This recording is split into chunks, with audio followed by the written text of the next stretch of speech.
여러분, 구독, 좋아요 눌러주세요.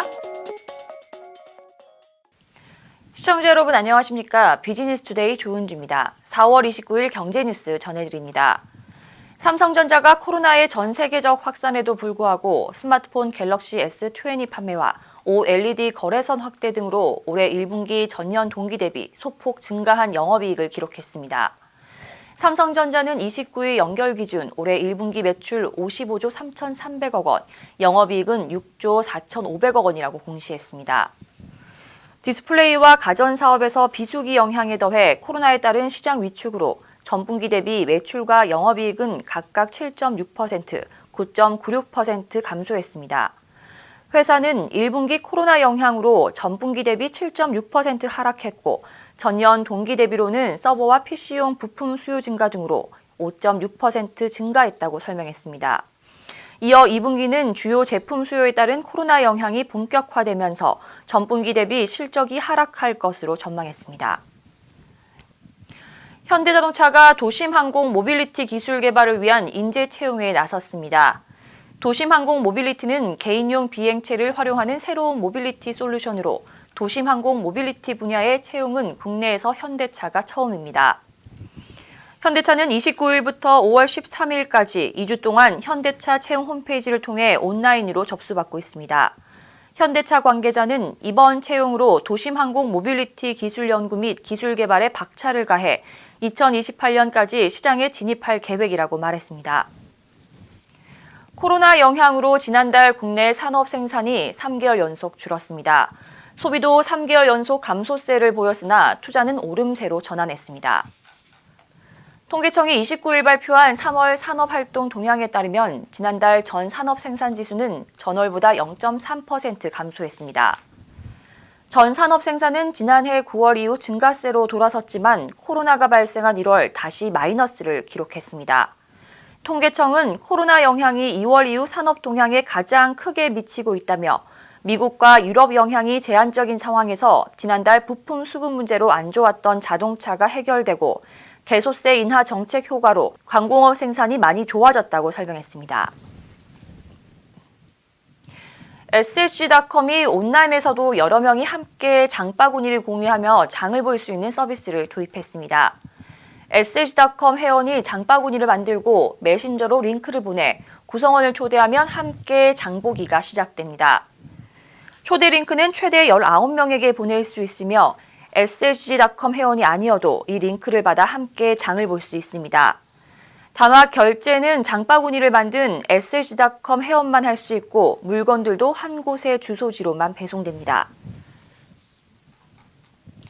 이랜드월드는 뉴발란스와 오는 2025년까지 전략적 파트너십을 강화하는 내용을 골자로 하는 라이센스 연장 계약을 체결했습니다. 이번 계약을 통해 양사는 오늘 2020년 12월까지 한국 독점 사업권과 중국 내 유통권을 보유하게 됐습니다. 이랜드그룹 관계자는 괄목할 실적이 바탕이 되어 사업적인 동반 관계를 지속하는 데 양사가 주저없이 뜻을 모았다고 설명했습니다. 오리온 꼬북칩이 해외에서도 높은 인기를 얻으며 글로벌 열풍을 일으키고 있는 것으로 나타났습니다. 오리온에 따르면 꼬북칩의 1분기 글로벌 매출액은 전년 동기 대비 10% 이상 성장하며 누적 판매량 1억 9천만 개를 돌파했습니다. 오리온은 꼬북칩 브랜드 인지도를 높이고 판매를 확대하는 등 해외 시장 공략에 박차를 가해 초코파이의 뒤를 잇는 글로벌 브랜드로 성장시킨다는 계획입니다. 동원그룹은 2020년도 상반기 채용 연계형 인턴 지원 서류 접수를 진행한다고 밝혔습니다.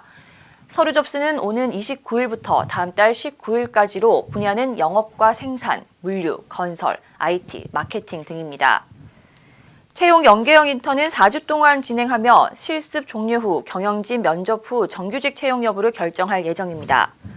동원그룹 관계자는 코로나로 캠퍼스 리크루팅을 생략하고 온라인에서 정보를 제공한다며 지원자에게 1:1 온라인 채용 상담도 진행한다고 말했습니다. 4.15 총선 참패 수습을 위해 미래통합당이 추진했던 김종인 비상대책위원회 체제가 사실상 무산됐습니다.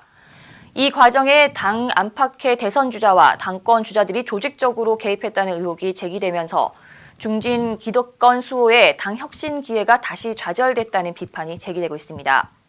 통합당은 지난 28일 열린 정국위에서 제적 인원 639명 가운데 323명 참석해 찬성 177명으로 김종인 비대위 출범안을 통과시켰습니다. 김종인 비대위원장의 임명안은 전국위원회에서 통과됐음을 여러분께 말씀을 드립니다. 그러나 김종인 전 위원장 측은 나는 난 자연인인데 내가 내가 무슨 4개월짜리 비대위는 받을 수 없다며 거부 의사를 밝혔습니다.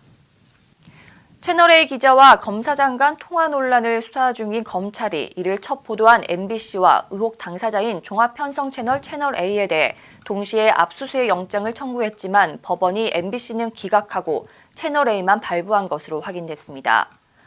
검찰이 취재활동 관련해 언론사를 압수수색한 건 1989년 한겨레 신문 편집국 압수수색 이후 31년 만입니다. 이와 관련해 윤석열 검찰총장은 균형 있게 수사라고 지시했는데 한쪽만 영장이 발부돼 황당하다는 반응을 보인 것으로 전해졌습니다. 한편 중앙지검도 이 같은 대검 지휘부 반응을 인지하고 영장 추가 청구 여부를 검토하고 있는 것으로 알려졌습니다. 오늘 소식 모두 알아봤습니다. 시청해주신 여러분 고맙습니다.